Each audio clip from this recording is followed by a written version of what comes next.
Just in, I'm told that the Detroit Pistons are hiring JB Bickerstaff as their next head coach. Won 99 games in the last 2 years in Cleveland, 2 trips to the playoffs, including the Eastern Conference semifinals this year. Trajan Langdon, the new president with the Pistons, when they dismissed Monty Williams, JB Bickerstaff was the first coach they brought in. He really sold this organization on his ability to not just develop young players, but coach veterans. And listen, Bickerstaff had an outstanding run. You saw the incremental improvement in Cleveland. Now he becomes the new Pistons head coach. All right, Woj, thank you so much. Yes, sir. Yes, sir. As y'all know it, as y'all know what it is, y'all time it is, man. This is your boy DC1 of D313XP, man. Listen, man, I know everybody just heard what just happened, man, a couple hours ago. Pistons, we finally got us a new coach. We got us a coach, JB Bickerstaff. As you know, he's with the Cleveland Cavaliers for the last 4 seasons. The last 2 of the seasons, and making the playoffs, reaching those years.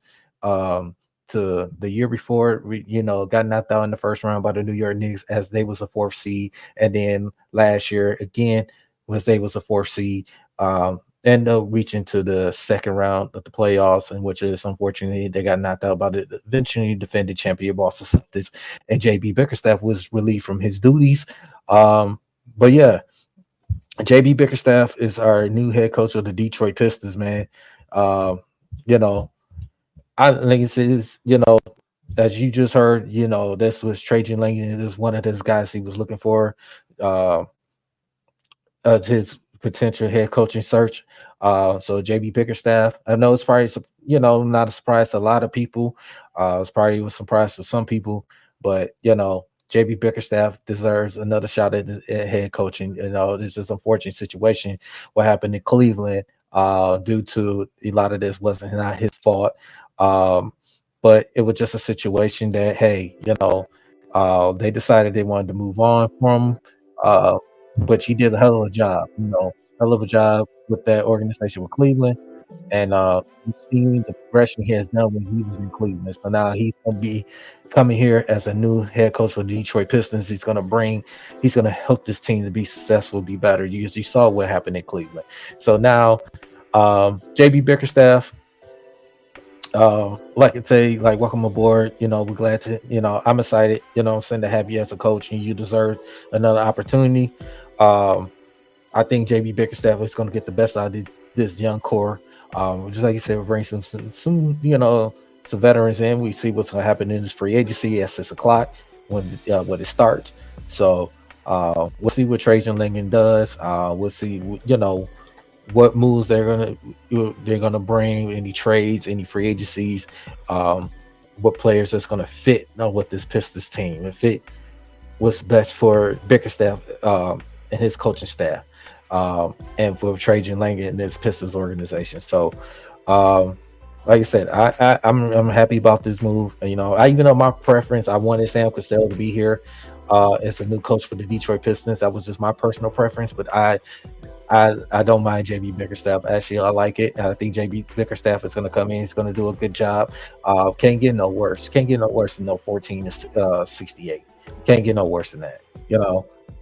I believe the Pistons are not a 14. As far as record, the record may say it last season, but far as how they play hard. They didn't look like a 14 to 68 team. They did. It was a lot of games they had opportunities to win. They just didn't close the deal, and you deal with a lot of injuries. It happens. It's part of the sports in the NBA. So it's just now JB Bickerstaff could come in. He can help Cade Cunningham and Ivy and Duran and Yassar, and bring some veteran talents over here that can help, that can fit well with the coaching staff with this system, man. So JB Bickerstaff is our new official head coach of Detroit Pistons, y'all. So I want to give a shout out to my guy, Culture Boy on Real TV, and also Dynamite. Yeah, I like the hire. I like the hire. JB Bickerstaff is a good coach. You see the progression he has done with this Cleveland Cavaliers. So I believe he could come in, he could help this Pistons team. He wants to coach, he wants to be here, he wants to coach. He's still a young coach. He's only 45 years old. Um, he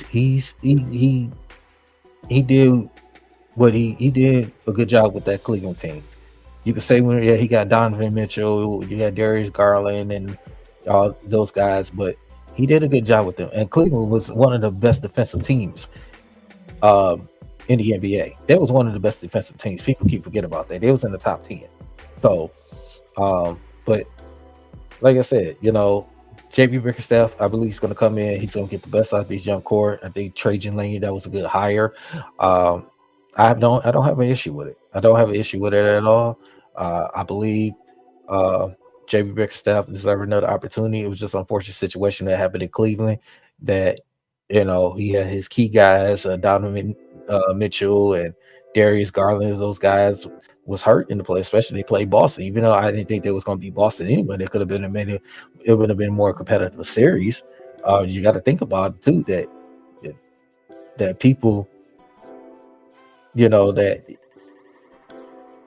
I understand that, he did what he can do. It's not like Cleveland was a scrub. Cleveland, they could have get Boston, a little bit of a scare. Like I said, I know Boston was going to win the series, but they could have gave Boston a little scare. But yeah, I think, that Bickerstaff is doing good. He's going to do a good job. I like to hire, and he's going to do a good job. Let's give this guy a chance. If people want to complain, say some people, Trajan Lane, why did he, make the move trading for Tim Hardaway? You get Tim Hardaway Jr. There's reasons behind it. We had 60 million in the cap space. You only still got 50 million in cap space. So that was pretty good what he did. So you get second round picks and you traded Quentin Grimes, which I like the Quentin Grimes, but it's a business decision. You gotta look at it. So and Trajan Lane, it's gonna be more moves to come. Absolutely. He's not finished. You see his resume. You saw his resume when he was with the San Antonio Spurs, the Brooklyn Nets, the New Orleans Pelicans. You saw his resume. And I believe he's going to come in. He's going to do a good job. You can't get no worse. Can't get no worse than 14-68. I wish Monty Williams the best. It just things didn't work out. I like the Monty Williams. Monty Williams is, he deserved another opportunity, but things didn't work here with the Pistons organization. It didn't work out as a team. So JB Bickerstaff, like I said, I like the hire. I have no problem with it. He shows he's a good coach. Is he a great coach? No, but we'll see. So, what up, Ray? What's going on with you, brother? Thank you for showing love on the channel, bro. I always appreciate you. So, who would you start in line to be? Well, at what spots? Well, we know Cade and Ivy. We will see what's with the small forward position. We don't know. I don't know yet what moves it's going to make. So we know Cade and Ivy be the starter backcourt. We know that Jalen Duren be the starting center. I don't know what's going to be the small forward and power forward position, because of the simple fact we don't know what moves is going to happen. We don't know if Isaiah Stewart's going to be on this team. We don't know if Asar is going to be a starter. We don't know. What Bickerstaff and what this organization is going to do. So it's still, I can't definitely give you a whole entire starting five yet, but we'll see what happens. So we'll see what moves, and I can determine that decision on that. So, but yeah, other than that, like I said, I just had to come in, just get y'all guys to update how I feel about the hire, and like I said, I like it. It came at a good time. So it really came at a good time. So, but it's cool though. I mean, I have no problem with it. So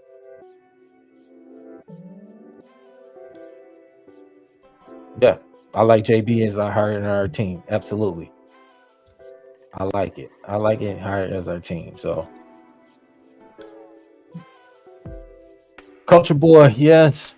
Got the link is in the chat, brother. The link is in the chat. You want to join in right quick, my brothers. I'm not gonna be on here too long, but link is in the chat right quick, bro. But yeah, Ron Love, thank you for showing love on the chat, man. Like I said, man, yeah, I like JB. Yep, JB, good hire for our team. Yeah, I like it. Yeah. Thanks, Ray, man. I sure appreciate it. Yeah, the fakers suck. Yeah, I know. They can have JJ Radier all they want, man. They can have them all they want. That's on them. They ain't going nowhere. They can have Bronny all they want. They ain't going nowhere. So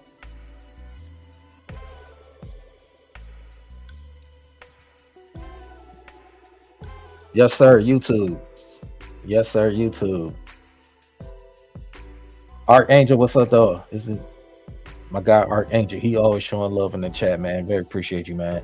You know, it's a decent little person who like to see a hungry first. Yeah, I believe he's a coach that he's hungry. You know, I mean, he spent 4 years with the Cleveland Cavaliers, and each year they hadn't got better. You know, so I believe he's going to come in. He's going to do a good job. But yeah, Selma B, what up, though, Selma B? I appreciate you showing love in the chat as well, man. Yes, I wanted Sam Cassell as well. That was my personal preference, even from last year before they even hired Monty Williams. I wanted Sam Cassell, you know, because I think he had been a perfect fit. You know, he'd been a perfect fit for them. But you know, I like, you know, I like JB Bickerstaff. I think he's going to do a good job. You know.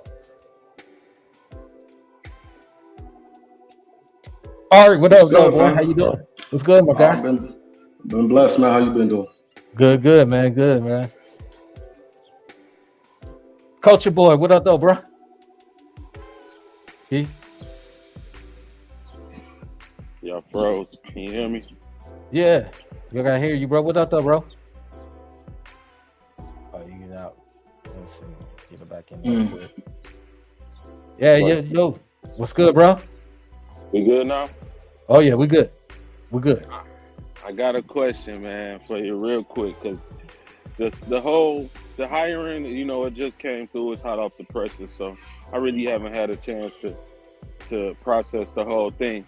But my initial thought is, okay, clearly Trayden is moving into, or Trajan is moving into a direction of, you know, basically, you know, having a bunch of wings out there on the court, which is something that small ball lineup. A lot of people don't even like to call it small ball lineup no more, but that's essentially what it is, where you basically have dual threat players on the wings that can defend, they can switch, they can dribble, pass, shoot, create everything. You know what I'm saying?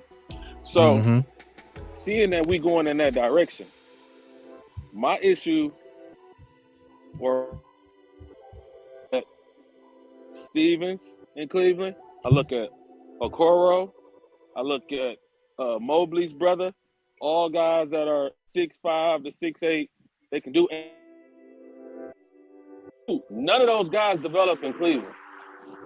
So help me wrap my head around the fact that those are the guys that you dropping in his lap and saying, hey, develop these guys, and more specifically, develop them into shooters. What's your thoughts on that? My thoughts on that. I think that you have some valid points on that, but also too that those guys, of Mobley, any on the Stevens, those guys, those role players, they can help. They will help spacing the floor with, you know, Darius Garland and, you know, saying Donovan Mitchell. So those guys, they helped them out. But our Pistons team, we drafted, you know, Holland II, a versatile athletic. He still need to work on. He got to work on the shooting. Same thing with Bobby Clintman. Same thing with him. You know, they're versatile. We needed those wing length guys, and that's what Trajan went out and did, and got those guys that got length and, you know, and athletic. We need that spacing on the floor, and which we did not have that. We need that spacing that can help Cade and Ivy and Sasser. We needed those spacing. So that's an important. We need athletic and spacing because Isaiah Stewart. To me personally, I don't know if Isaiah Stewart's going to be here or not. That remains to be seen. Trajan Langdon, we know he's not finished making moves. I don't know if Isaiah Stewart's going to be here. We know Dern's still going to be here. We know Asar is still here. We know that. So it's remained to be seen, but I like what he did. You get some youth, some athleticism, because we didn't have a lot of athleticism on our team last year. Right. We need some versatile. We need that floor. We need that spacing. We needed some shoes. We about to re-sign Simone Fatacchio. Have to. Yeah, we about to re-sign him. That spacing we needed. He's a knockdown shooter. We need shooters. We need athleticism. And as I said, whatever veterans that we get, we just got Tim Hardaway Jr., a shooter. He can knock down shots. His question is his durability. Now, the things didn't work. He can't fell out the rotation with the Dallas Mavericks. But now he could come in off the bench and provide that scoring. Unless he ends up being the starter players at a small forward position, but more likely he's going to come off the bench. Yeah, so I'm okay with the draft picks considering what was available there. Like if we couldn't move back and pick up some assets, and Holland has the highest ceiling, like he was the right pick. Like there was no alternatives there. I'm cool with that, especially if we looking at the as being able to do everything but shoot. So it's kind of common. It's almost it kind of comes with the territory. Like there's not a lot of wings that come in as shooters. If you can go back however many you want to go back, whether Jaylen Brown, Anthony Edwards, Jimmy Butler, like they don't come in as shooters because as they were coming up through the ranks, they wasn't asked to shoot. They was asked to defend the best player. They was asked to slash. They was asked, to do more of the athletic things. Shooting was used to be relegated to specialists, where that guy's just a shooter. You get what I'm saying? So a lot of these wing guys, they develop into two-way guys. Well, I shouldn't say two-way guys. They develop into 3 and Ds because a lot of them not knockdown shooters. So I'm cool with the pick. My question was, as far as JB, is he equipped enough to guys to be shooters because his track record with athletic wings, he hasn't shown what we ultimately want to see Asar and Ron Holland II become.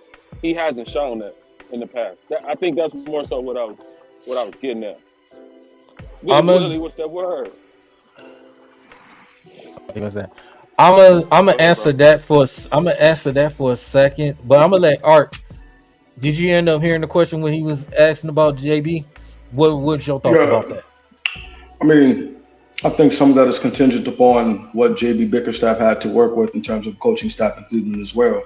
So, for instance, Trajan is making this move because he clearly has, the utmost faith in Fred Vincent to be able to turn anyone who's a mediocre shooter into an effective floor spacer. So if the formula is let's get the guys with the highest, not necessarily basketball upside, so to speak, and then let's turn them into a shooter at that point, I get where he's coming from, and at least he's being consistent with the plan. So I'll take that more so than what we've seen in the past where you got, I agree with it seems that, for sure. Oh yeah, absolutely, brother. And let's say under Troy, it seemed that the trajectory of the team changed every year.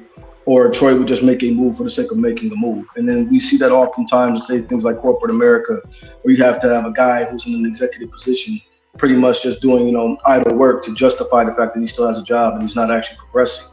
And that's kind of what I saw out of Troy Weaver.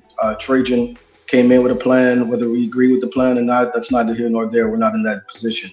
However, I do like the consistency I've seen from the last month or so. He has an archetype of guy that he likes. He's sticking to that. And I think we have to look at the bigger picture of, though I think it is a very valid point, whether you bring up about JB, let's look at Trajan's track record. He's bringing in guys, high energy wings, etc. Look at Herb Jones. Herb Jones is a terrible shooter coming into the NBA. And now if you look at somebody like a Ron Holland, who has clearly more offensive upside, if Ron Holland puts it together, you might have a Jaylen Brown type partner for Cade, to be honest, with the next few years. So I like the pick. I like the trajectory the team is on. I like what he's doing, and I like the consistency. As for JB himself, I personally would have liked to see a hungry first-time coach. I like Sean Sweeney, Sam Cassell, those type of guys, etc. But JB is solid. I think he has a good track record in terms of being able to get a team to the playoffs. And he did somewhat develop that core that he had. Though he did not necessarily develop shooters on the wing, he did develop those guys into winners. So I give him that. Yeah.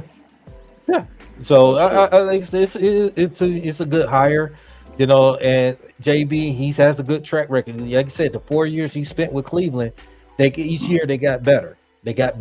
And I believe when he comes in, he's going to come in. He's going to, continue, get these group of guys together. And like you said, Art just brought up about Herb Jones. He wasn't a great shooter.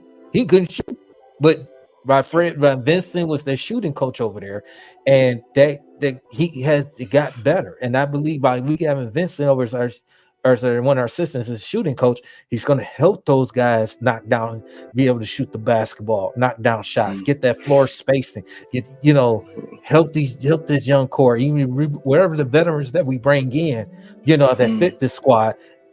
They're going to groom these young kids to be better, to be successful. We see too many young teams.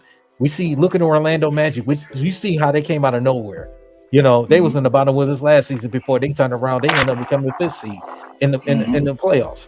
OKC, the number 1 seed in the Western Conference. Yeah. We see a lot of those younger teams is developing and getting a lot better. The Pistons are not, to be honest, like I said earlier, Pistons was not you could say what it was about their record, but they did not look like a 14-68 bad.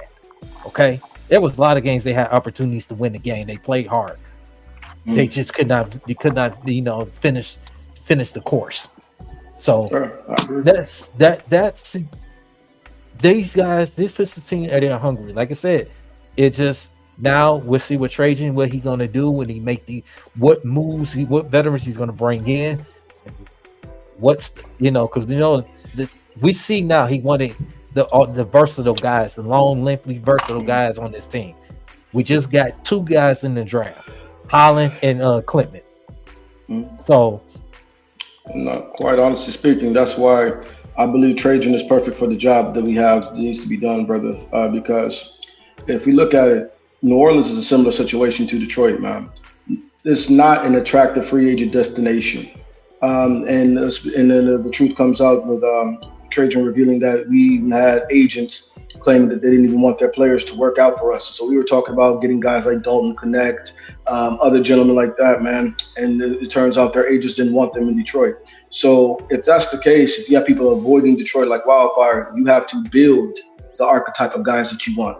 And I think that is something, man, as Pistons fans, look, I'm Detroit blue through and through, but at the same time, we have to be realistic. I think sometimes we get into this kind of delusional homer mentality of thinking the guys really want to be here, and just the honest, though it pains me to say it, they don't. Yeah.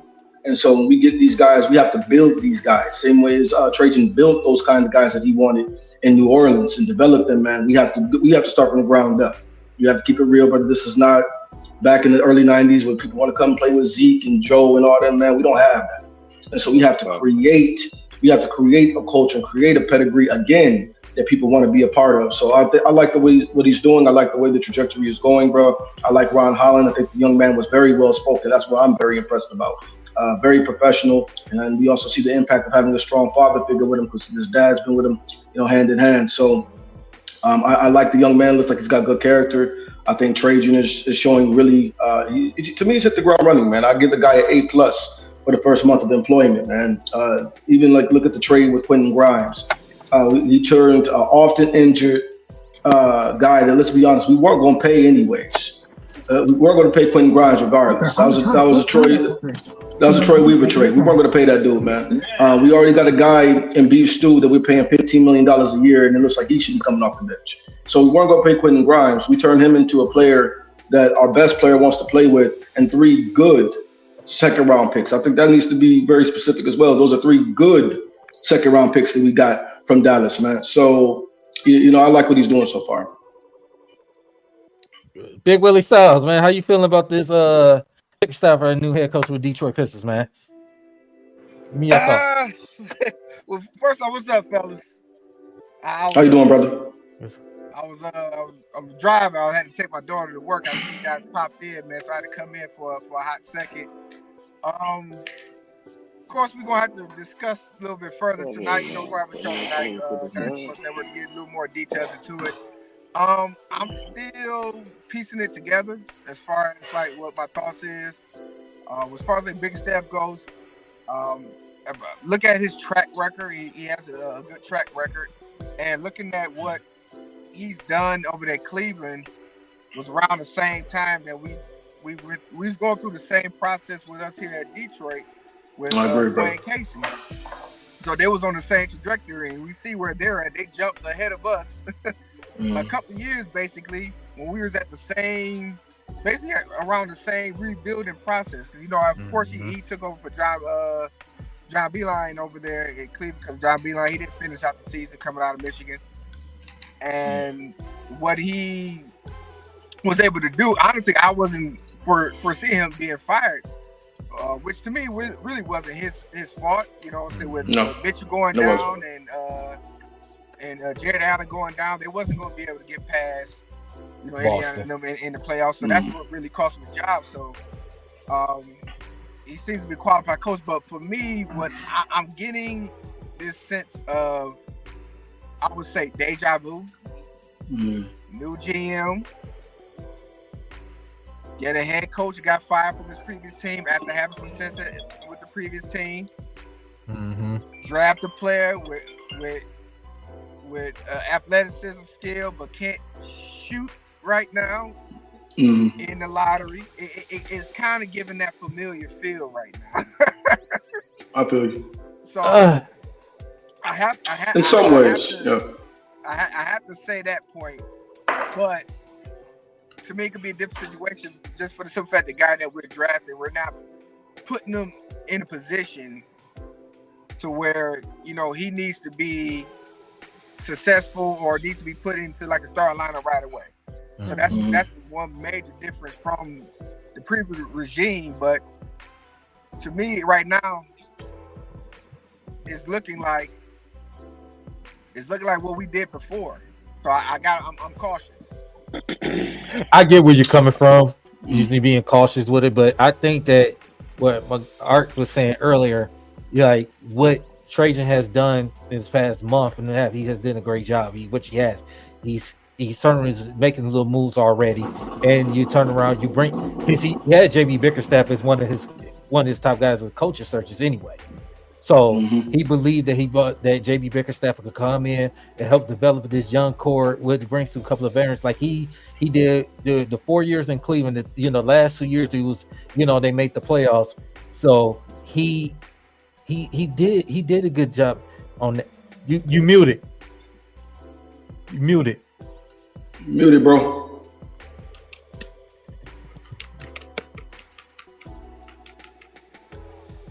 We can't hear you, bro.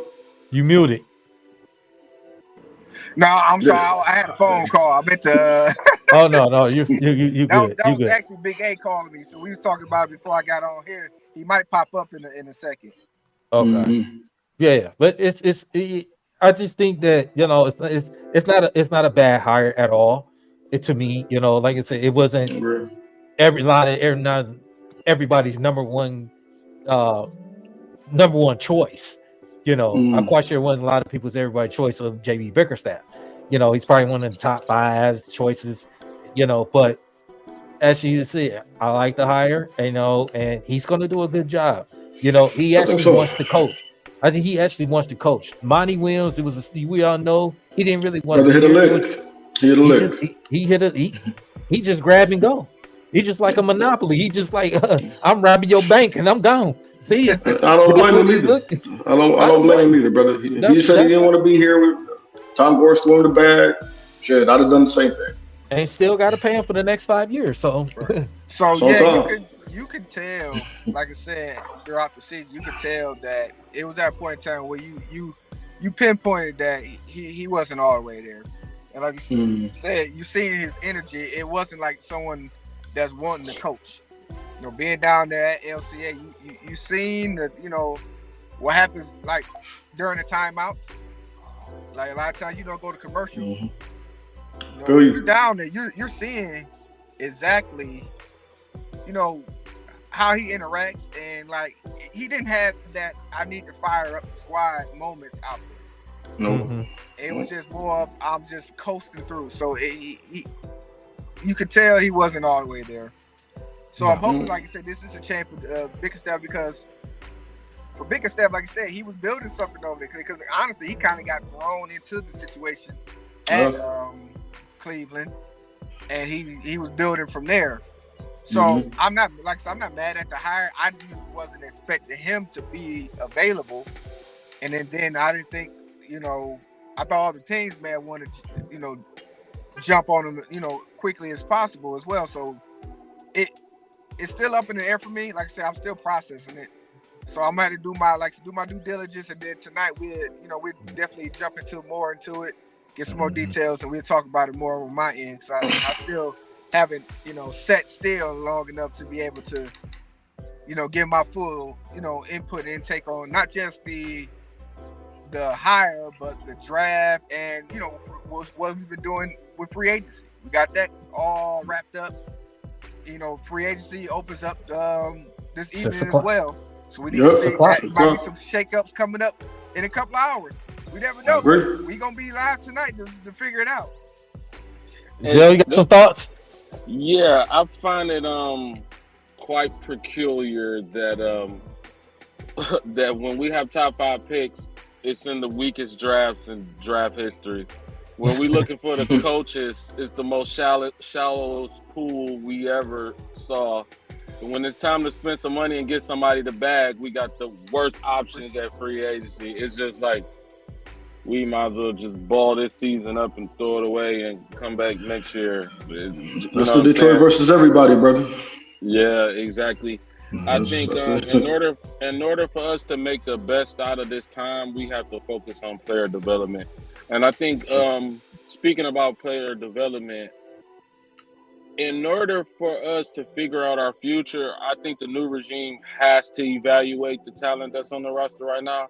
A lot of people want to automatically assume that Ivy wouldn't fit, that Duran is not going to fit. Like certain players are so ready to just get rid of guys without this regime actually watching these guys on a day in, day out basis and watch these guys gel and grow and kind of figure out if it can work. Like, obviously the shooting is the elephant in the room. I think everybody would agree with that.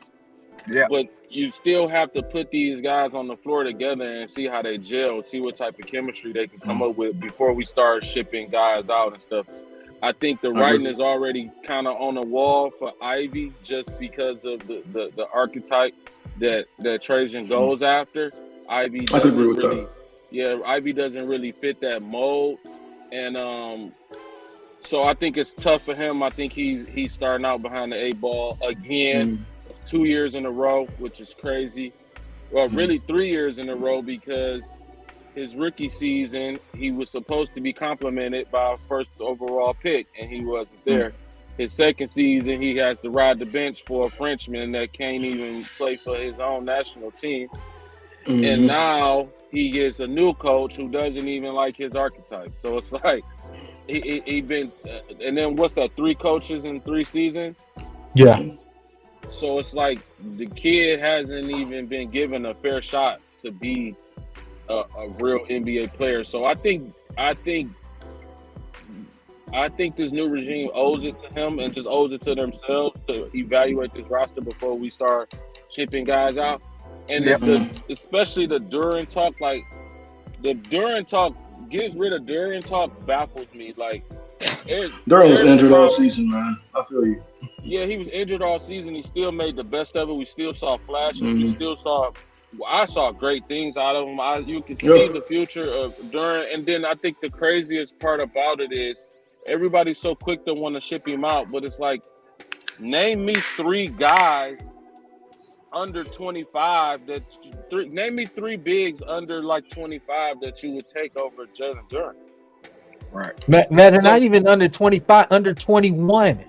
He's only about to be Period. I tried to give him a bigger pool by saying under 25, but anybody close to his age, you don't want. I mean, everybody had recency bias, so people throw out like a Lively, but I still would rather have Duran than a Lively because I feel like Duran he adds more athletically. I mean, not athletically, offensively. You know what I'm saying? He can do a lot more offensively. So I wouldn't be quick to take Lively over Duran. But outside of that, like, who else would you rather have over Jalen Duran? But it's like we so quick to try to throw him away. Well, that's crazy. Yeah, I think that goes to speak to the quality of the fans sometimes, man. We're so fickle nowadays, brother, and we have this delusional mindset when it comes to this talent. We don't want to have any patience to actually build anything, but yeah, we want a winning team. We're not going to get these stars. We're not going to get these guys in free agency, man. So when we do get a gem like that young man that can be truly molded into something, we have to be patient. And one thing I would like to add, man, statistically, before Jalen Duran got hurt, he was in the top 5 percentile defensively of bigs in the NBA, period. For those guys that like advanced stats, we're talking about top 5 for bigs in the NBA, period. Not just bigs under 25, 21. The brother was a two-way beast, and he got hurt. I think the kid was honestly playing maybe at 60% capacity the whole season, man. The whole season. And as far as I'm concerned, in order for this team to be the best it can ever be, the 1-2 punch has got to be Cade and Duran. A player like Cade needs a guy. Like I look at Detroit and I see, you know what? I can see Denver 2.0. And I'm not saying Jaden will ever be the total offensive weapon that Jokic is. But what I'm saying is if you get the most out of him, you're going to get a 20 and 10 guy that can pass. And then also with Fred Vinson, I'm very curious to see the impact he's going to have on Jalen Duran's game. Because we see the flashes of the jump shot there, being able to stretch the floor there. That kid adds that. Plus he can handle the rock. Plus he can defend. Plus he's athletic. Cade has that true partner. Because I think a guy with Cade's game, he's got to have that high-low guy with him. That guy that he can throw the rock to down on the block. He's going to give him what he's going to give him. You know what I'm saying? He can run the pick and roll with, have the pick and pop option, all that. You have to let Jalen Duran develop into that. We have to let Jalen Duran develop into that. And I also think that goes back to the Bickerstaff hire. Let's look what Bernie was able to do in spite of not having spacing in Cleveland.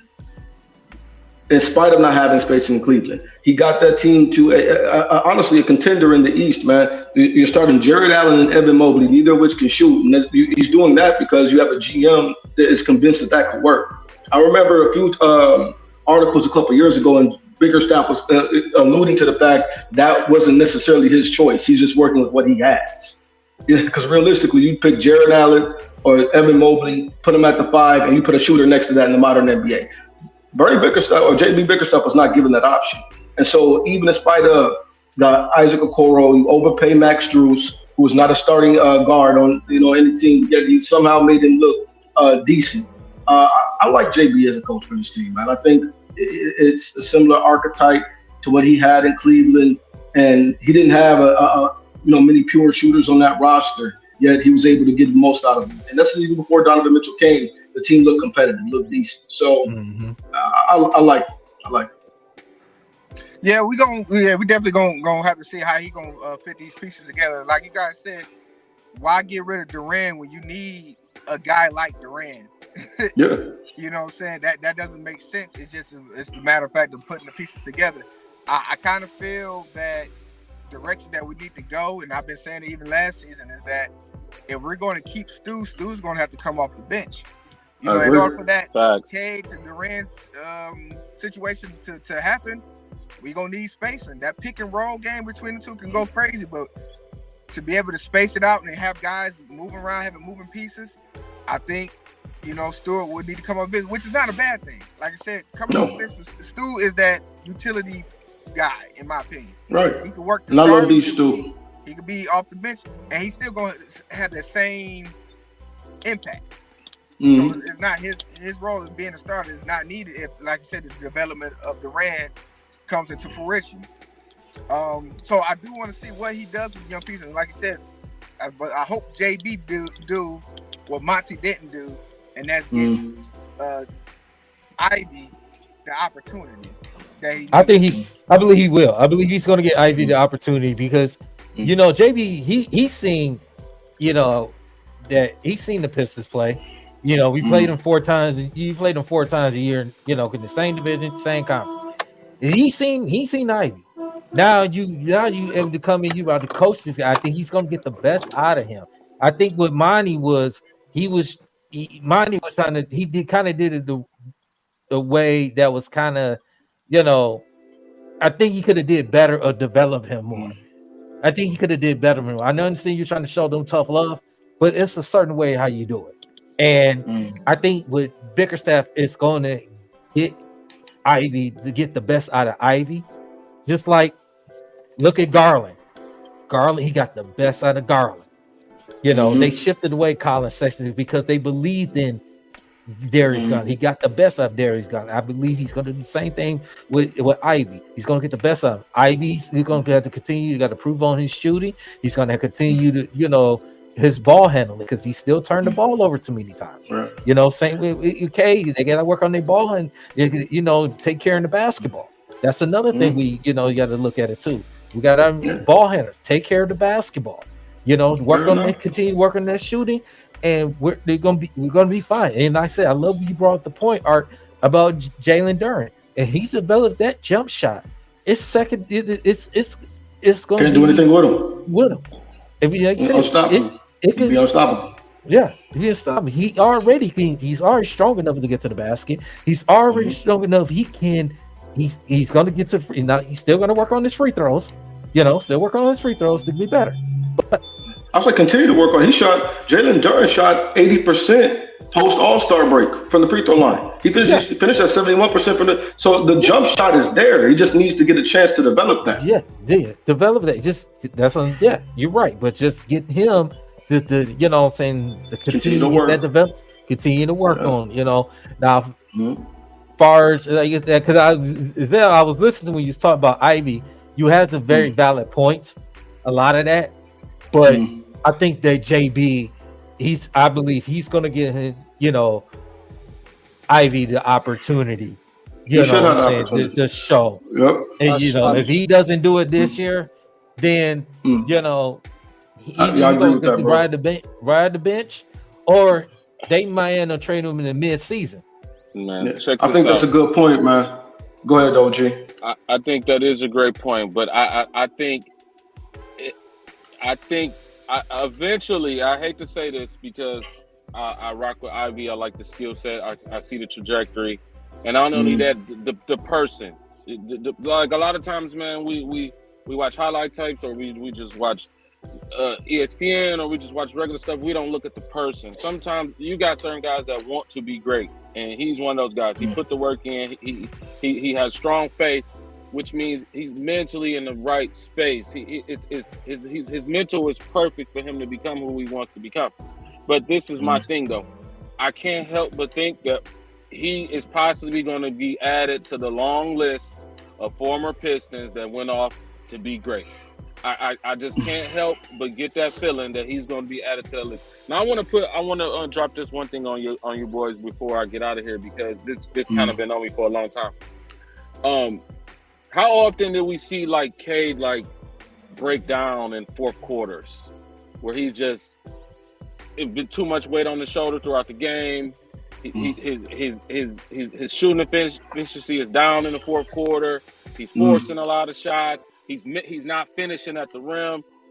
I think that's a product of his usage being too high in the first 3 quarters of the game. I've always been a believer that Cade should not start the game as the primary ball handler. I think that he needs someone to initiate the offense and allow him to play off the ball to start the game.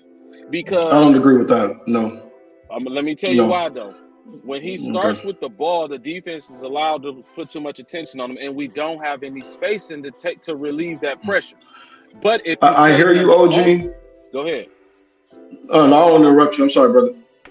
But if you play him off the ball, you're able to get him dribble handoffs. You're able to have him run off screens, run the baseline, do the Rip Hamilton, get him in the spots to where when he gets the ball, he can go right to work, opposed to having the ball at the top of the key with 10 eyes on him.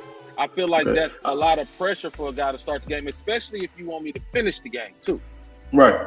I hear you, OG, and I get what you're saying. From this is the part I agree with. I would like that to be an option for our offense. You know what I'm saying? However, I don't want that to be the solution for our offense. A lot of what you said was it points back to bad roster building. And one thing I don't like, I think, is what's this brother over on what's that podcast, Kuka Hill or whatever. I don't agree with everything he says, but I do agree with this tape that he had. Detroit, for whatever reason, man, we love to boost up lesser guys over the guy. Cade is the guy. And so it's not about how the guy fits with lesser guys. It's how those guys fit with the guy. We need to be building around the best player's strengths. And he doesn't need to have to lessen his game because other guys don't truly fit with him. No, you build around your best player, period, and point blank. And so what that is, it's really more so of a coping mechanism, and it reveals the fact we didn't build around him properly. We don't need to accommodate Ivy. If Ivy can't compliment Cade, he needs to go. We don't need to appease Duren. If Duren can't compliment Cade, he needs to go. We got our guy in 2021, man. I understand they shafted us with Wemby, they shafted us this year, they shafted us last year, etc. We got our number one pick. We got our dude. We got our best point guard prospect in the last decade we've seen come out of this draft in Cade Cunningham. We got our dude. Now we have to act like we have our dude, man. This is where I go back to Ivy. I like Ivy as much as the next guy. I think he's kind of been given an unfair shake. But I will say this. I think JB is going to be finally a fair barometer of what Ivy is for this team. Because if JB doesn't play him, I believe he shouldn't be played.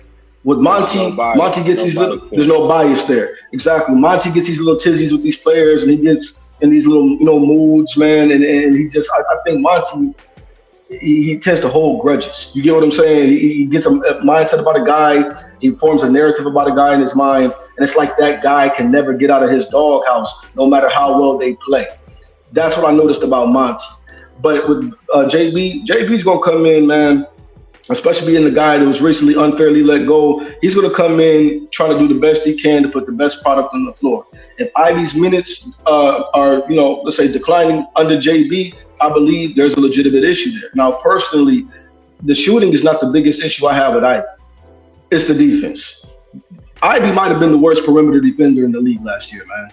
And that doesn't make any sense. The young man, you 6'4", you have a 6'10" wingspan, you jump out the gym, you might be the fastest end-to-end player in the NBA.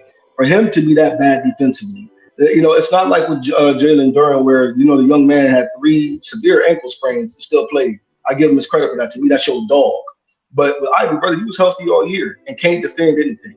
And this is the second year in a row he can't defend under 2 different coaches. And he was he started all his first year in the NBA. You know what I'm saying? Dwayne Casey gave him the keys, let him run the thing. He still couldn't defend in his first year. So we let him go because he's a rookie. Second year, still getting destroyed defensively. Now, for a third different coach, man, you go in, he still can't hold anybody. And that's when we have to start looking. Maybe J.I. would be best suited on another team. But also for me, I'm like this, man. I'm a big draft guy. I follow a lot of college basketball, etc. J.I., what we see with J.I. right now has always been his issue, even in Purdue. Streaky shooter, gets by on his athleticism. When he can really take advantage of his athleticism, he's going to light you up. But when he can't, when you force him to be a shooter, he's going to disappear. And when you force him to defend, he's going to disappear. That was the same thing as it was when you see him in the tournament. When they lost to that no-name team in the tournament, he couldn't guard any of their guards that were not NBA caliber. And then he couldn't shoot, and all they had to do was pack the paint.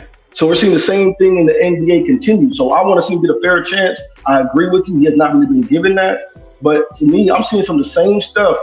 That's the reason why I like him as a player. I just don't like his fit next to our best player. I thought the pick should have been Benedict Mather because it complements our best player more so. Even though Ivy might have more innate talent, it's about what fits with our best guy. That's just how that is for me with Ivy. I want to see him thrive because he's on my team. And at the end of the day, that's a young brother.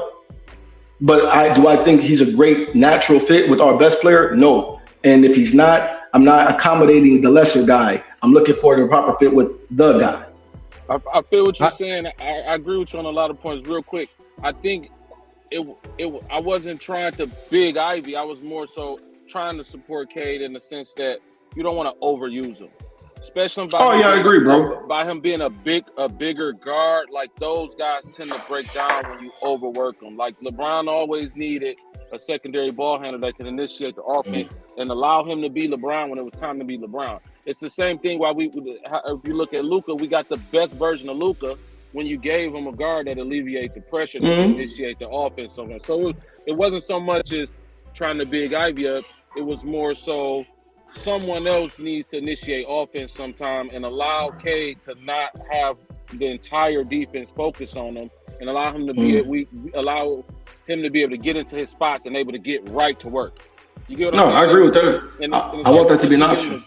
Yeah, because if you get him the ball and he's able to get right to work, he's able to do more while exerting less energy. So then when it is time for him to take over, he done coasted through the game and still is at, 15, 16, 17 points.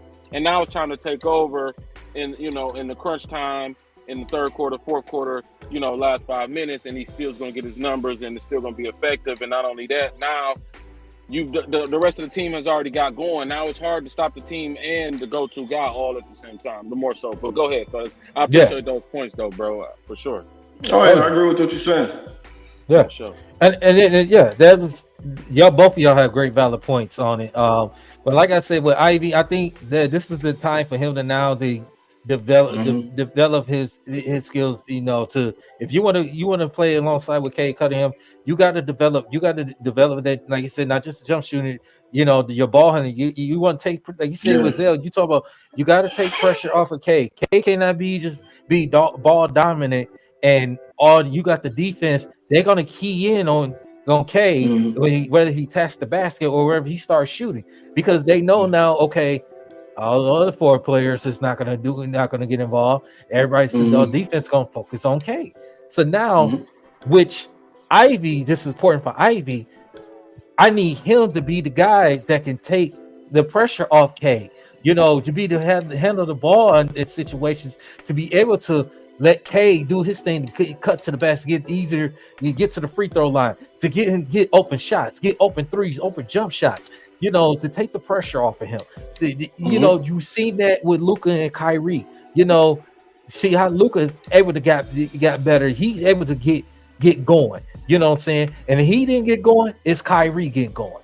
They complement off each other. I believe can it happen with K and Ivy? I believe it can. It's just Ivy had to put in the work, and also K continue to put in that work as well. Clearly, he's our best player on the team. He's our franchise player. He's deserved the max extension.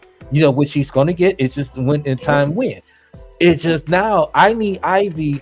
I need you on this team, if I need you to be the starter shooting guard, I need you to be the guy to take the pressure off of K. Because if you can't do it, then you're going to be riding the bench. Then I could bring Sasser in. If Sasser, come in, might end up taking your spot. Even though Sasser is our backup point guard, but Sasser he shows some flashes that he can facilitate and take some pressure off, in the floor spacing. So Ivy, I need you to get that together. You need you to, your ball handling, your shooting. I need you to work on that. And when I'm gonna disagree with you, Art, about the worst perimeter defense, Luka was the worst. Luka was the worst. Luka was. If you look at the stats, even in the playoffs, Luka was horrible. You blow by Luka, it was nothing. It was horrible. And I agree with you.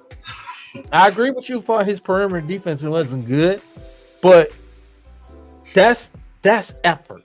You gotta have Ivy got to put the effort out there to play defense. He got to put the effort.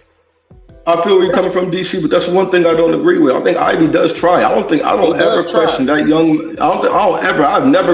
that young man's heart or his desire to play ball or be the best that he can be.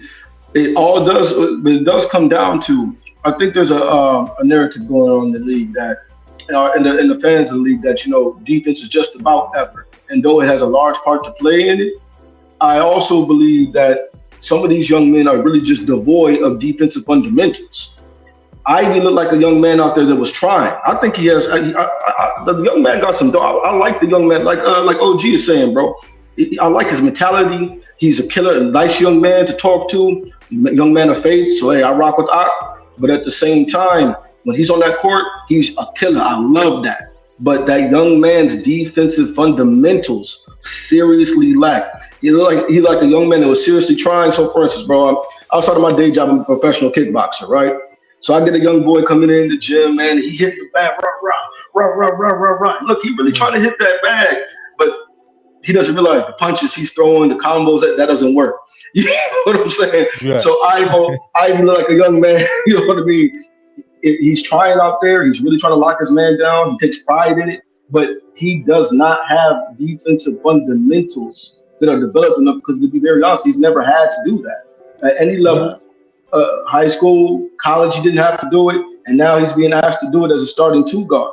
That's why, to me personally, man, I was not against Ivy coming off the bench, so to speak. I was against Ivy coming off the bench behind Killian Hayes.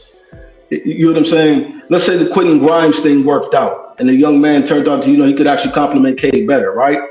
And Ivy comes off the bench. I always kind of looked at Ivy as more so of a more explosive Leandro Barbosa type of player. Like, he come in, I guarantee you, 15 shots, 20 shots off the bench. Do your thing, dog. Give me 4 or 5 assists off the bench, and I'll let you run the offense completely off the bench. But starting, I had questions about what he was going to be while he was even at Purdue. You know what I'm saying? Just because the archetype of his game, I kind of thought, like, okay, he's not a 1, he's not a 2, and so what backcourt mate does he fit next to? He can't really defend. So I just see a lot of the same stuff I saw with him in college, man, coming up in the pros. And though, yes, I agree 150%, the young man has been jerked around, pause. He's been put in an awkward position, this, then it's that, not any clear-cut communication. And honestly, man, as much as Monty criticized him, I'd ask Monty, what did you do to try to develop him? So don't criticize a young guy, and we're not actually trying to help him get better. So that's why I'm on the whole JB this year will be a fair barometer of what Ivy is. And look. Agree. Oh, I'm sorry, bro. Go ahead. Absolutely. No, absolutely. No, go ahead. Finish. I was just agreeing. Absolutely. I'm like, if JB comes in and he has some of the same complaints, look, man, I love the kid, but he's got to be able to defend at least better than that. The jump shot's not coming around. The ball handling. That's one thing that I could never get behind Ivy, with the whole argument that Ivy needs to be a primary ball handler. Ivy has never played point guard at any level, man. The kid never played the 1 in high school, never played the 1 in, Eric Hunter Jr. was the 1 in Purdue. You know what I'm saying? He's never played that. And then look at their assist to turnover ratio per 36 minutes with Ivy and Cade. This is the thing. Cade averages 3.4 turnovers a game, right? While being literally, just look at advanced stats, the most triple team player in the NBA. But yet managed to be top 10 in assists, despite the fact he has no shooting around him. No shooting around him. That's why that kid is a brilliant floor general. That's why I'm all for keep the ball in Cade's hands. But look at Ivy, bro. Ivy has a 10% less usage rate than Cade Cunningham, and an average 2.5 three turnovers a game. That means per 36 minutes, Brody averages about 7 or 8 turnovers per game. And if his usage rate was increased, go ahead. I'm sorry. No. That's the part I was speaking about, the turnovers, that he need to work on that. Yeah. His ball, you cut down on his turnovers, and that's what I'd say with JB Bickerstaff. He's gonna get the best out of Ivy, and I believe too. And people forget this too. The last few years when JB Bickerstaff was coaching the Cleveland Cavaliers, they had one of the top 10 defenses in the NBA. They was in the top 10. So now you get a guy he's more of a defensive minded more than offensive minded. But he's going to get the best out of these guys. They're going to play defense. How do you think how Cleveland was so successful these last couple of years? Not only because the young guys, they play with effort, because their defense was better. You had Jared Allen, you had Mobley, those guys, but you got the other guys on the perimeter that they play some defense. You know what I'm saying? And now you get you bring him in. He's gonna see who's going to fit with who's going to be playing a lot of minutes, who's going to play some defense, and who I can trust that's going to make the plays I need him to make, or the guys that it's going to be right on the bench or not going to be part of this team. That's what I say. I think Ivy is going to be. I think Bickerstaff is gonna. He's gonna bring Ivy under his wings. Hey, listen, I want you to be my second best player on the team. I want you to be. I want you to work on your ball handling. Don't force these turnovers, because a lot of turnovers that you just brought up is used to be when the turnover. It's the careless turnovers. Not all of it's the careless turnovers, and that's what we lost a lot of those games, because the careless turnovers and the lack of details like I said, the effort was there. It's just the lack of details and turning the ball over. That's what's the problem why we lost a lot of those 68 games last season. So now, by Bickerstaff he's gonna groom Ivy, bring these other guys, even with the rookies of Ron Holland and Clipman, gonna groom these guys in. We got a good coaching staff. Fred Vincent, the shooting coach, he's gonna help these guys. This is a good hire, and I think Ivy's gonna believe in my heart, and I hope you're the same with you guys, that Ivy is gonna be in a good situation. We can say he don't have to worry about I gotta develop this, and I gotta ride the bench again, just to show I could be a starter again, or I gotta keep proving myself, and this the third. I want to go out there and show that I belong on this team. I belong a starting two guard. I belong to be down on the floor with clutch situations. I belong on proven not only just the coaching staff, the organization, the fan base. That's what we need out of Ivy. We need a little more from him. We need to take pressure off of K, cutting him. We don't want K exerting all this energy. We don't, and then to the point he gets hurt, then he misses amount of games. Now you have to rely on Ivy more. You have to rely on Sasson more. Now you have to rely on other guys to pick up the slack more. So I need Ivy. This is a big year for Ivy this year, more than anybody else on this team. I'm glad you said that, because I want to say two things, and I got to get out of here. First of all, Art, the comp to Leandro Barbosa, spot on. I think the only difference is Ivy got a little more bounce. Outside of that, they probably the exact same player. And I like how, and I think we should use him in similar ways, where Phoenix would get Leandro the ball headed downhill. You know what I'm saying? Or off the rebound, push it up the break. So that was hard. I wanted to give him credit for that one. Secondly, what's crazy about the Ivy and the Trajan thing is, I think the better Ivy plays this year, the more likely he gets traded. Because I think it'll actually increase his value, and then Trajan is able to get more of his type of guys with a chip like that. So I definitely want to throw that out there. But love, appreciate being on, fellas. I got to get out of here, man. I got to get one of these rental cars together, brother. So I appreciate all right. See you tonight, bro. Tonight we on tonight. What time we doing the show tonight? I think like 8 o'clock. I think like 8 o'clock. I see y'all boys. I'm done with my break, so I got to get back to work as well. All right, man. Art, thank you for showing love. Zell, thank you for showing love, man. We appreciate you, brother. Yes. All right, bro. Stay up. Breed. What up, though? What's up, Breed? What up, though? What's going on, D? What's happening? Not much, man. Shit, it was just hopping on and just talk about this this Bickerstaff, man. So, man, just give me your thoughts, man, right quick, man. How you like the hire, man? What's your thoughts about that, man? You know what? I just found out about it, man. Just now, so I just was like, oh, they got a new coach. I said, oh, okay. I'm cool with it, man. I'm cool with the hire, man. I like JB Bickerstaff. He did a good job when he was in Cleveland. He got along with a lot of players, man, especially guys like Garland and Donovan Mitchell and all them, and got them all the way to a second round to the playoffs. So he's always, and then he has a coaching pedigree, and with his dad too coaching. So he's always had that coaching ability. So I think, and then he knows the division as well. So it's nothing that he's gonna be surprised about this division. So he's used to. Mm-hmm. And I think he has something to prove as well, the way, they let him go in Cleveland. Yeah. So, he's used to, being around a lot of, young guys and stuff. So this is nothing new to him. But very cool guy, nice guy, man. I had a chance to meet him last season, man. He was cool. Of course, but, you the plug. that luck, man. That's all luck. All luck. All luck. All luck. 0-16 is all luck. Stop messing with me. Please. Stop. But I love it, man.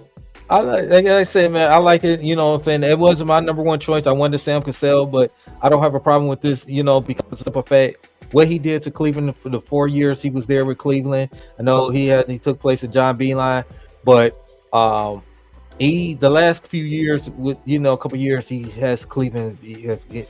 There was a playoff team. They was knocked down by the New York Knicks last season in the first round, even though there was the 4th seed.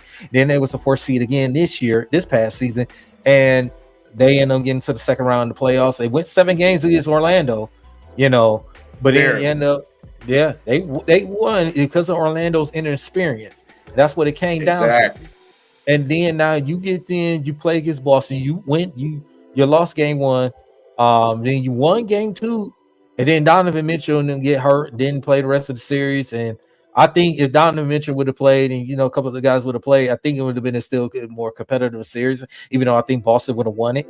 But it would have showed, Cleveland, that they was putting up a fight. They ran into a team that's the defending champs. And, it's just unfortunate that Bickerstaff got relieved from his duties, which it wasn't his fault.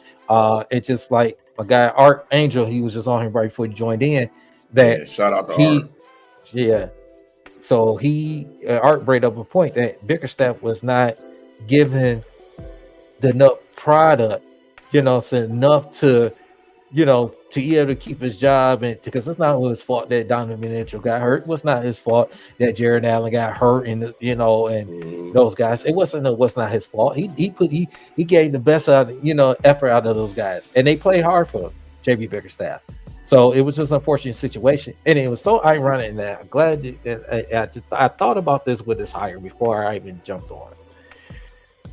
And it's also coincidence that Darvin Ham and JB Bickerstaff did good jobs in their coaching tenures. And then when they get bounced out in the playoffs, they lose their job. Okay. You see where I'm going to go with this? Yeah. You see where I'm going to go with that? Let's be real. Yeah. Yeah. But Kenny Atkinson gets a job. And JJ Redick gets a job. Well, not Kenny Atkinson. Now, Kenny Atkinson, he coached before. Right. I understand. Right. He coached in Brooklyn before. He was the head coach. He was a good coach. But JJ Redick ain't never coached in his life. Yeah, I know he know the X, he know the game, X's and O's and all that. But you see where I'm going with this, man. You already know. You just pointed it out. The 2 guys I just mentioned, one got to the conference finals his first year, got swept, and then you turn around, you made the playoffs again, ran to the same team that swept you, but then you lose your job. Bernie Bickerstaff comes in the 4 years in Cleveland. The last couple years they made the playoffs, got bounced out in the first round last season by New York, got bounced out in this past season by Boston, and he loses his job. Come on now. And I'm glad Trajan, hired Bickerstaff, not just because, the whole, what, I believe because that he sees that what type of coach that he is, a Bickerstaff, how he developed his young players and how he fit, how he's seen what he did at Cleveland, how he sees, what he can get out of these young players and what these veterans that's going to come in that's going to help these young players to be successful. I think he's gonna bring that mentality, and he wants to coach. He wants to coach. It's not like, oh, we got a guy that we just had. He comes in and act like he don't really want to be here, but he had to act like he had to be here. Monty Williams. Right. So Right. I think Bickerstaff is more hungrier to coach. He wants to, he didn't get a fair shot in Cleveland. Now he gets an opportunity, a 5-year deal. To so he got a 5-year deal. He got a 5-year deal. Yes, he did. Didn't disclose the money for Adrian Wojnarowski reported. So we'll see. I think Trajan Langdon has did a great job. I think Trajan Langdon has did a great job already. As far as since he's been here, since he got hired in, I think what Art had brought up earlier. I think he did a great job as far as the moves that he made. You get Tim Hardaway Jr. for 3 second-round picks. You end up, Troy Rivers got relief from his duties, and Monty Williams got relief for their duties, and you drafted Holland II and Klintman. You draft these versatile stretch guys out there. Are those the type of guys that Trajan Langdon, like Art Brad brought up earlier about what Trajan was in New Orleans, how he drafted Herb Jones, and Herb Jones, he wasn't Trey Murphy too, and they couldn't shoot the ball like they now. When Fred Vincent was was their shooting coach, now he is our shooting coach now. He helped them develop that jump shot, and that's what he's going to do with all these guys on the team. That's going to help develop that jump shot to become better shooters. It's at the floor spacing. We're going to resign Simone Fitakio. We're going to resign him. We'll see what happens with Stu. We'll see what happens with Stu. We'll see what I like to see Duren developing a jump shot more, because the point that Art had brought up too. Shout out to Art again. That if you have Jalen Duren develop that jump shot, I already know his athleticism. He's strong. He's physical. If he continue to develop that, and that could be a nice 1-2 punch of Cade and Jalen Duren. That would be a nice 1-2 punch, and I can definitely see that. It's coming from. So, but it's just Bickerstaff. Bickerstaff is. I think he's going to be fine. I think he's definitely with Ivy situation. I think he's going to bring Ivy in under his wings, because I need Ivy to be the guy, to be the floor spacer, to actually be the guy that we take pressure off of Cade. You know what I'm saying? I need Ivy to cut down his turnovers. I need Ivy to be to be the guy at times to make smart decisions when he's running the plays. Because I want Cade to have to not desert all his energy, especially in the fourth quarter and down the stretch when it's a tight game. I don't need Cade to exert all his energy. I need Ivy to be the guy to pick up the slack and step up and be that 2 guard. I need Ivy to be develop on the perimeter defense. I need Ivy to do a little bit more. This is a big year for Ivy, more than I say with anybody else on this team. We know what we're going to get for Cade Cunningham. He's going to get the max extension. It's going to happen pretty quick, pretty soon. He's going to get the max extension. But I need Ivy to be the guy. I need you to be the second best player on the team. I need you to show that while you can be the second best player on the team, that you can go out there and, prove not only just us fans, the coaching staff, the organization, that, hey, we can count on you too. We need you to play better perimeter defense. We need you to continue to put the effort out there. Work on that shooting. Work on your ball handling, because because a lot of your turnovers was, inexcusable turnovers. I need you to be the guy. If you're going to continue, you want to be the guy on this team, I need you to develop. I need you to take care of the basketball. I need you You know what I'm saying? Work on that free throw shooting. I need you, he gets pretty good free throw shooting. I need you to work on to continue to be better and take the pressure of Cade Cunningham. Go ahead, Bree. Yeah. See, but we do all of these things when we drafted Ike. We know that he had, shooting issues. He was out of control. He too fast for his own good sometimes. It's like he's good during the fast break, but when you just limit him, like when it's just a half-court offense, that's when he struggles a lot. He struggles because he's like, oh, man, what do I do? What do I do? And that comes with being a young player. That comes with being a young player. But I know you said something about he got to limit his turnovers. Everybody on this team got to limit turnovers. They cause to it seems like they get 20 turnovers every game. You can't have that. You can't have that. And hopefully, Bickerstaff can tone that down. Even though with Monty, I know people want to get on Monty and stuff, but he's had an injury-full team. He hasn't had a full team. So it wasn't really nothing he could work with. Everybody was hurt. Mm-hmm. He was just, just picking anybody. You know what I mean? So other than the Memphis Grizzlies that had a lot of injuries, he was suffering. So it's just what can you do? Yeah, and you're right, Bree. And the thing is, though, it's just unfortunate that's the way it is in this NBA business, man. It sucks that we see, coaches that come in and they're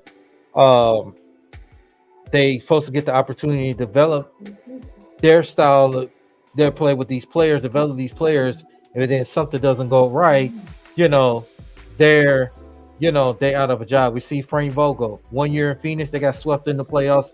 Look what he's at. He loses his job. You bring in Mike Budenholzer. I just talked about Darvin Ham and JB Bickerstaff. I just mentioned those guys. How many times we see coaches come in and you tell them you've been in this 1 year, a couple years, and something doesn't go right, then, and especially not their fault, but they still lose their job. I say it sucks. It really sucks. And I hate to say, there's coaches out there that should not be coaching. I'm be honest. I don't care if it's in the NBA level. I don't care if it's in the. We don't want to say no names, JJ Redick. I'm not even. He's a good X and O's, but he never coached in this league. But is he a Y and Z? That's the thing. Yeah, that's the thing. That's on the Lakers. That's on them. That is not. No. We can't call them that. We can't call that. We call them the fakers. That's the fakers. That's on them. That's not on us. That's their problem.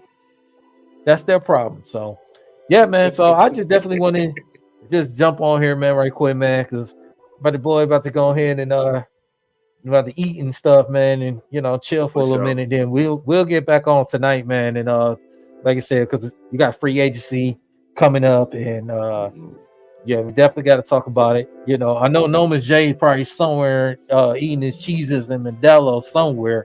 Noma's J and smacking these women out here. So, that's just Noma's J, man. What he does, man. So or he probably out there. He probably at these malls before they close today, because Fairlane and Lakeside, man. After the day, they closing for good. So.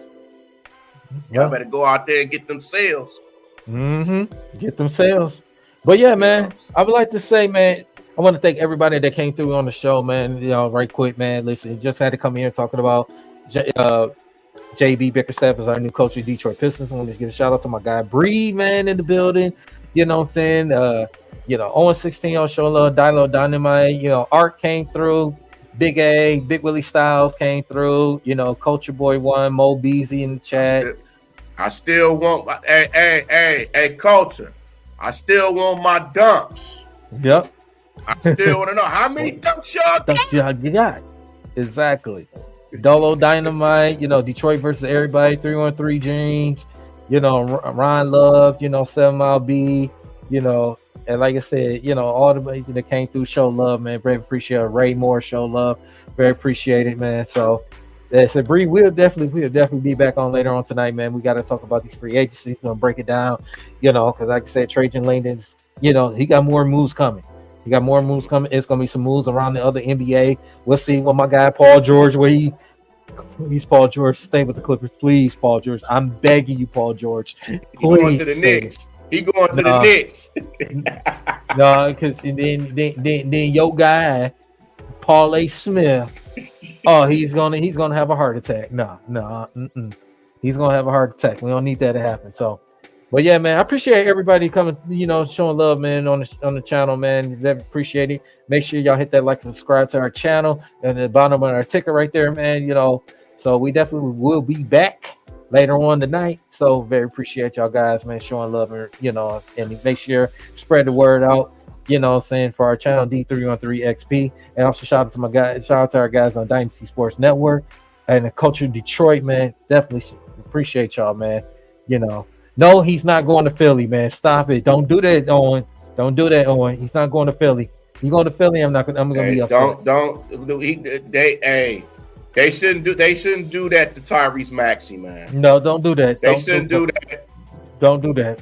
Don't do that. Don't mess up Maxey's career.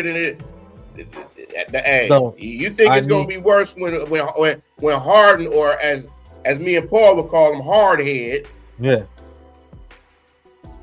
I can see that. Going to, if he goes to Miami, oh my goodness.